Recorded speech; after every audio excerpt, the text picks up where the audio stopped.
That way they sort of have a framework of understanding. They can focus on what best helps them. We can do that. Okay, and then And we're always in touch by email. Yes. If you have any questions, and these are all detailed. Yeah. All of our cases are long drawn Right. out things. So an hour will just get you a brief over. brief overview of Yeah. what we do. Yeah. So these are our interpreters. Yep, John.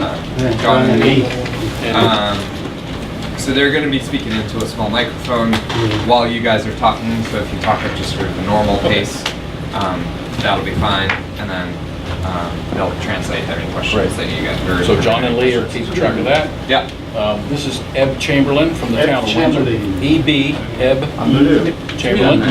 And I'm Ed Nail. I'm chairman of the Coalition of New Hampshire Taxpayers. And this is Skip Murphy is in the back. Thank you. He runs a little radio program, blogs that we use to publicize what we find. 우리가 라디오 담당하시죠.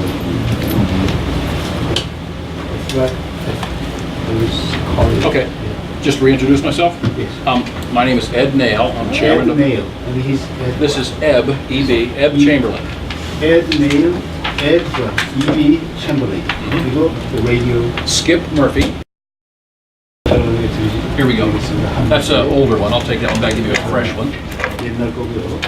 Okay, now if you look at, I have a highlighted page, 하이라이트 해놓은 게 있어요. page 53. 53페이지.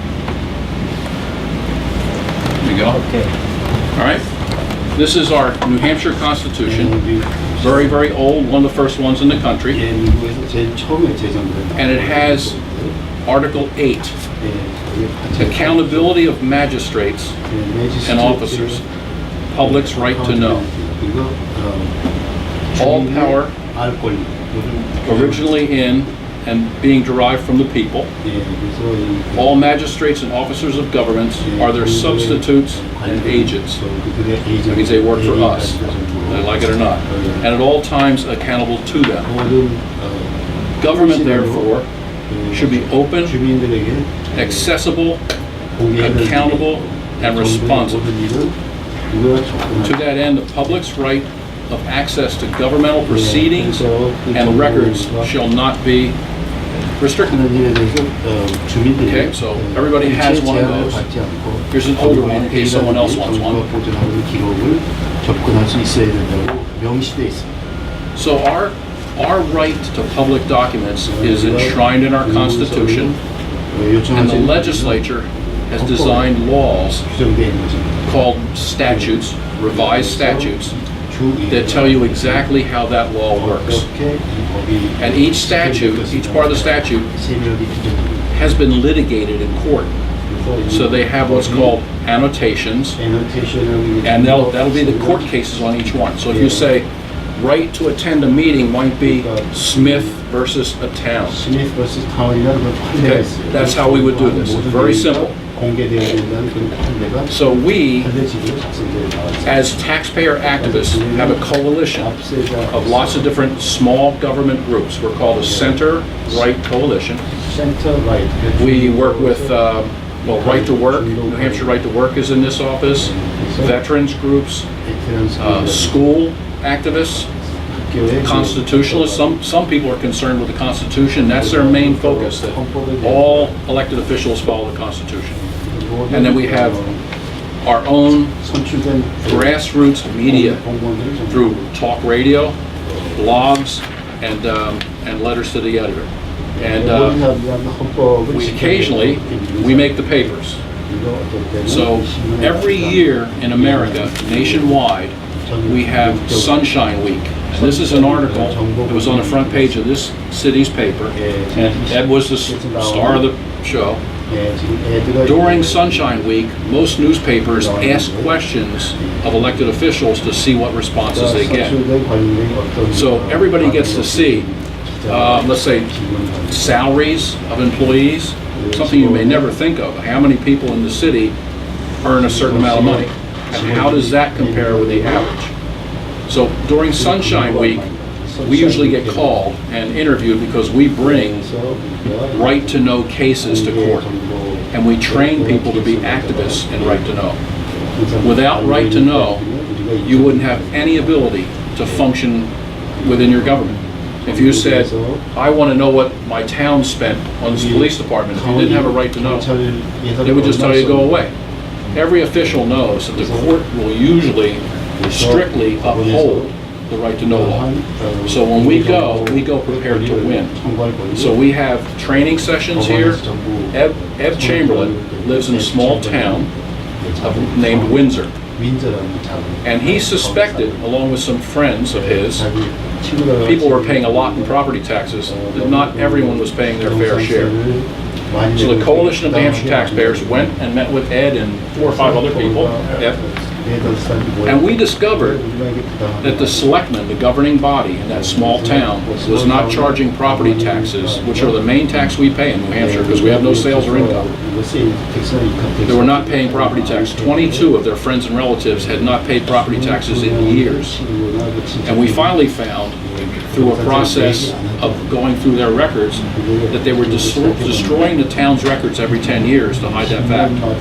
It made the front page of the Boston Globe, which is a pretty big paper. When you get a picture on the front page of the Boston Globe, the picture of a man holding the book is one of our activists in Windsor. And if you look in the back of the room, right behind Debbie, all those boxes in the back, say Main Street, and those legal boxes, they're the boxes of records we got from the town through the right to know law. And Eb and his wife and another couple rebuilt the finances through the right to know law for the entire town. And we found out exactly to the penny how much people had not paid, and that corrected that situation. And his property taxes are now half of what they used to be.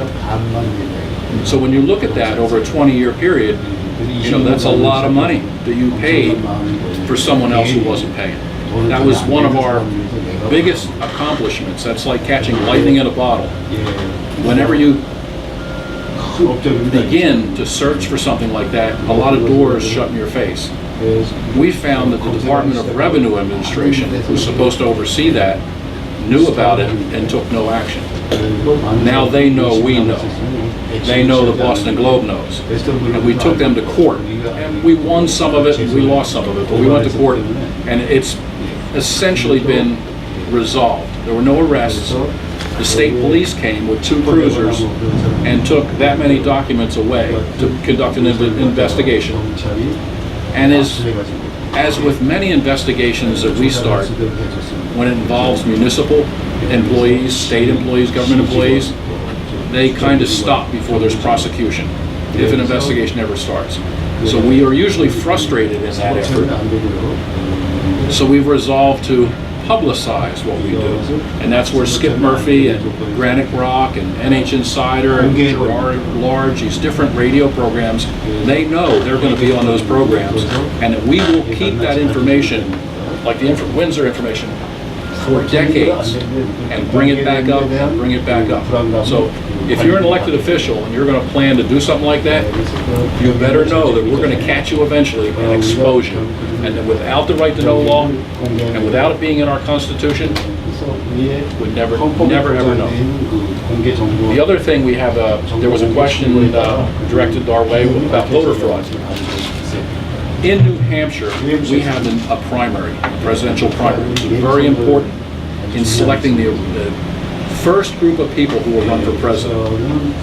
That draws people from all over the country to this state, and not all of them are residents of this state. And the state has been very lax in tracking who they are.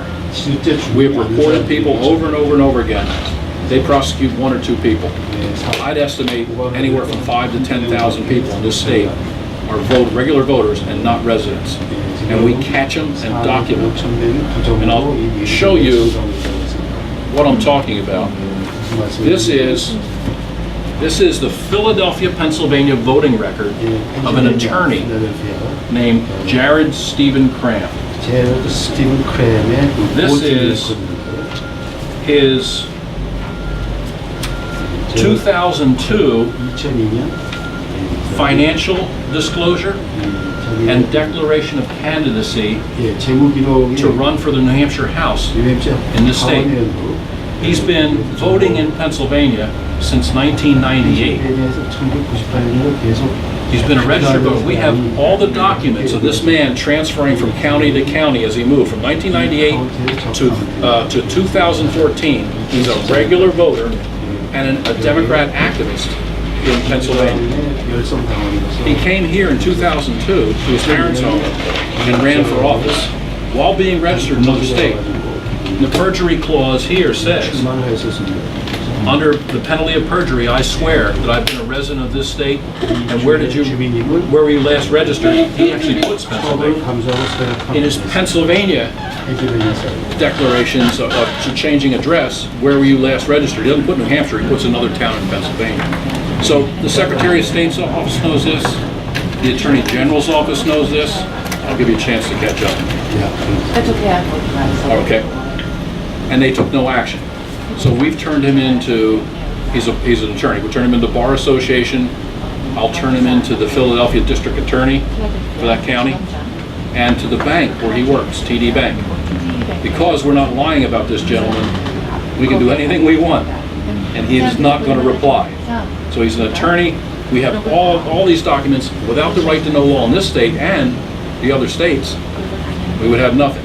He would continue to come here, steal my vote, and run for office and hold a seat that belongs to a real New Hampshire citizen. We just caught a gentleman yesterday who came here as an activist all over the country, traveling. He appears to have no real home. He came to New Hampshire and the other day issued a fake press release stating that a Republican candidate in a special election tomorrow was withdrawing from the race. That is totally illegal. Now, we don't expect him to be prosecuted by the Attorney General's office, but we won't prosecute, we'll persecute. We will blast his name all over the internet. We will follow him from state to state. We'll never let him up for air, because he's come here to damage one of our candidates and steal votes in our election. So we'll track him the same way. And we've tracked a lot of people since 2000 when we first started this. So when it comes to voter fraud, this is Grand Central Station for uncovering voter fraud. We're the experts on that. So I know you were asking about it. We can't always, like I said, get justice from the people who are supposed to protect us from this. So this is what grassroots activists in our state primarily do. It changes from state to state. And I've even met taxpayer groups from other countries. They're all a little bit different, but without the right to know, nothing. So I had that, and I have another instance where, how long is this effective? In 1991, I took my town to court under the right to know law. They constructed a bridge in my town, and I had been at the selectmen's meetings, that's our governing body. I'd been to the meetings where the contractor showed us what would be built and showed us the plans. I was busy building a firehouse for my town. I was clerk of the works, volunteer in charge of building a firehouse. So I was at the meetings, I was aware of the process. When the bridge was put up, we discovered it was inferior material, inferior construction, a water-based, cheap, ineffective pressure treatment for the wood in the bridge, and the engineer who designed it would not sign the plans when he found out that the bridge had been swapped for another type of bridge. That was in 1991. Now, I won my court case. The selectmen were arrested for tampering with public documents. I took them to court and won the pressure treatment certificate, the lumber certificate, and the engineered set of plans required by state statute. I won them in court. And when our police chief saw them, he said that the selectmen had been showing them behind the scenes, and they were going to make me look like a fool. So the police chief said, I'd like you to respond to some questions about these documents. There's a statute, tampering with public documents to let's say, cover a wrongdoing. It's a criminal statute. They said, we refuse to talk to you, so he arrested them. They abolished the police department till the day after their trial and walked away scot-free. And that's how these things work. Pardon? Oh, the police the police are in a budget of our town. So when the selectmen were arrested by an employee, they simply abolished the police department for about a month, waited for their trial to come and go. There was no one to prosecute them, and they just walked away. That was 1991.